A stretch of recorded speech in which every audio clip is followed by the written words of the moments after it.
Hello viewers, it's good to come your way once again with clinics for singles and married. Today my message is very short, that is dealing with unforgiving spirit in marital homes. Dealing with unforgiving spirit in marriage. Yeah, unforgiving spirit is something that kills marriage. It kills marriage. Unforgiving spirit, when you don't deal with unforgiving spirit, it affects the marriage very bad. Jesus says something in the book of Matthew, chapter 18, verse number 21, when Peter asked Jesus, how long do we forgive, people who sin against us? So Peter asked Jesus Christ, the Lord, how long, how often do I forgive my brother who sins against me?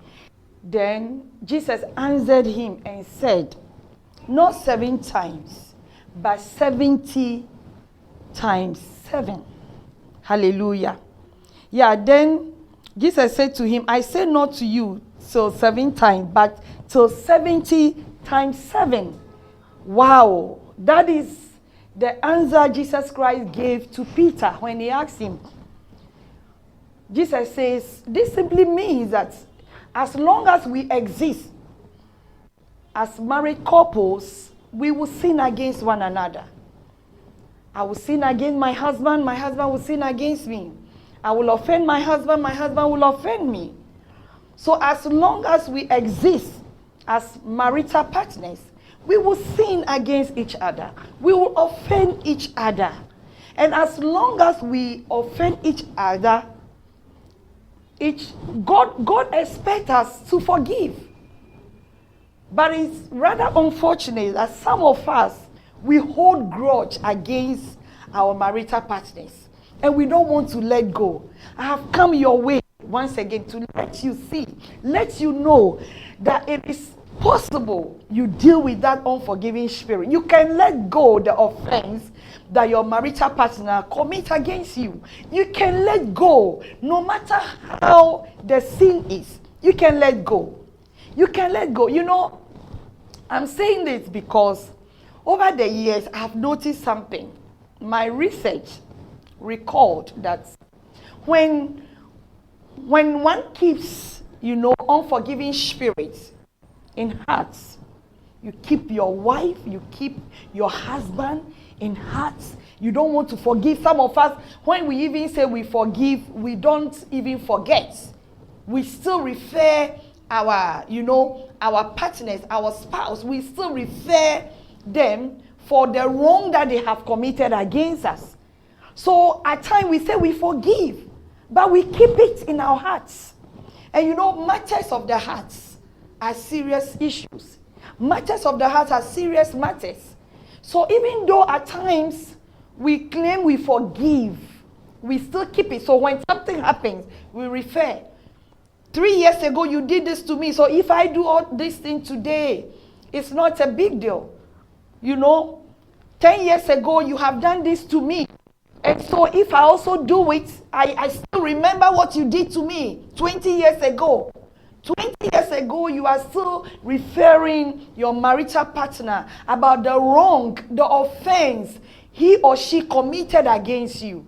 You see? So that tells you that to forgive is not easy for you. But today, I have come your way once again, that it is possible and it can be easier for you to forgive the offense that your marital partner commit against you. Why? Because in the long run, as we don't forgive our married partners, in the long run, you become embittered about the offense. And when you are bitter about the offense that your marital partner committed against you, or about the wrong that your wife or your husband committed against you, gradually, you become enemies because you keep it. You don't want to let go. You don't want to forgive. So with time, you become bitter. And when you become bitter, you begin to hate. It creates hatred, When you become bitter about your marital partner, gradually, it will create some kind of hatred for your marital partner. And when you hate your marital partner, automatically you become enemies. Because we can't continue hating our loved ones. No, we can't continue to keep grudges against our loved ones, against the very person we claim we love so much, in times of need, in times of want, in bad times, in good times. I will love you till the rest of my life, and the same person you hate. So when you hate your marital partner, at long run, you become enemies. And when you become enemies, how do you fight your enemies? Because the Bible talks about oneness of mind, unity of purpose. If you and your marital partner, you are not united, if you are not going with one mind, it means that there is something wrong. And if you are not together against your adversary, but you are rather against each other, then you are creating a loophole for the enemy to use. Yes, so in marriage, we are one. Husband and wife are one. We are one flesh, we are one body. We are united into one unity, into one institution. So husband and wife are one. So if you are united in mind, oneness of mind, unity of purpose, then you can fight your adversaries. You can fight your adversaries when you are one, when you are united, when you agree, when you have things in common, So if the two of you now become enemies, how do you fight that fight? How do you work against your adversary? And that is why, once again, I have come your way to let you know that it is possible you do away with unforgiving spirit. And stop referring your spouse 20 years ago, 10 years ago. This is what you have done. I have not forgotten. And that is why I'm also doing this today. No, it doesn't work. It will not help the marriage. No. The two of you just have to let go. And when you are united, look for the enemy, our adversary, to enter the marriage. Because when you create a loophole for Satan, he comes into the marriage and steal the joy out of that marriage, take your happiness away out of that marriage, and you become empty. And marriage without joy, marriage without happiness, marriage without unity doesn't work. It does not work. Brothers, let us learn to forgive each other in marriage. Learn to forgive your spouse. Just whatever offense that your spouse has, committed against you, whatever wrong that he has committed against you, find a place in your heart and just let go.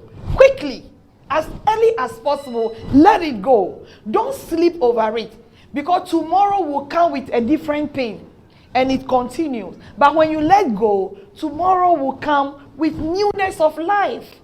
And that is why we need to learn how to forgive our spouse. We need to learn how to let go. We need to learn not to refer our marital partners about the offense that they have committed against us. It doesn't help the marriage. And this is one of the reasons killing marriages.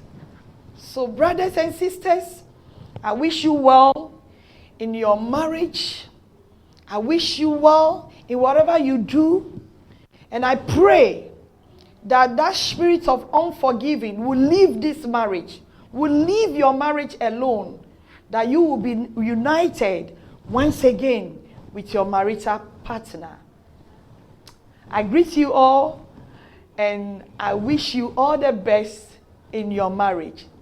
Stay blessed till I see you again. Bye. I love you, I love you. Beloved, are you a single or married and you wish to make the best choice of marriage partner and how to spice your marriage for better? Join Reverend Mrs. Gloria Pearl Safu Edu this and every Thursday 4:30 to 5 p.m. as she presents to you the Hour of Jabez, streaming live on Facebook at Gloria Safo and also live on Destiny Life Radio Online. This is your clinic for singles and married. For me is original.